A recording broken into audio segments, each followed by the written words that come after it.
रात का समय था।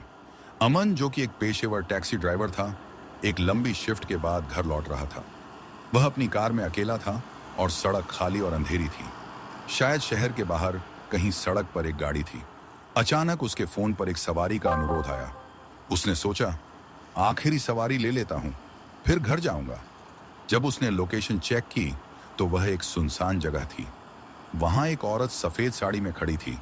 उसके बाल बिखरे हुए थे और उसका चेहरा नजर नहीं आ रहा था। अमन को यह अजीब लगा, लेकिन उसने ज्यादा सोचा नहीं और उसे कार में बैठा लिया। जैसे ही वह औरत कार में बैठी, अमन ने उससे पूछा, आपको कहां जाना है? उस औरत ने धीमी आवाज में कहा, आगे चलो।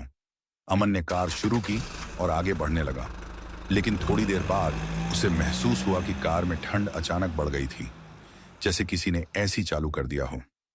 जब उसने पीछे मुड़कर देखा तो वह औरत अपनी जगह पर चुपचाप बैठी थी, लेकिन उसकी आंखों में एक अजीब सी चमक थी। अमन का दिल तेजी से धड़कने लगा। उसने थोड़ी देर ध्यान नहीं दिया, लेकिन जब उसने फिर से पीछे मुड़कर देखा तो वह औरत गायब हो चुकी थी। अमन का शरीर कांपने लगा। उसने तुरंत कार रोकी और बाहर निकलकर इधर उधर देखा, लेकिन वहां कोई नहीं था। पूरा माहौल शांत और डरावना था। अमन को यकीन हो गया कि उसने किसी साधारण यात्री को नहीं, बल्कि एक आत्मा को कार में बिठाया था।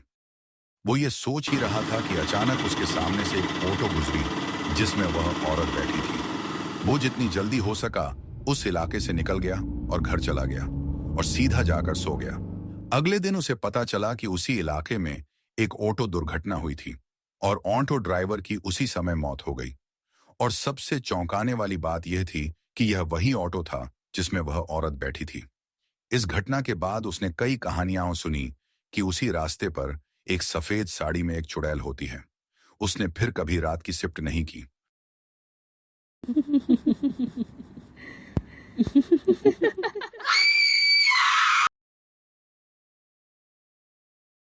सब्सक्राइब करिए और सुनिए हर हफ्ते एक ऐसी ही सच्ची हॉरर स्टोरी, क्योंकि अब हर फ्राइडे खूनी फ्राइडे।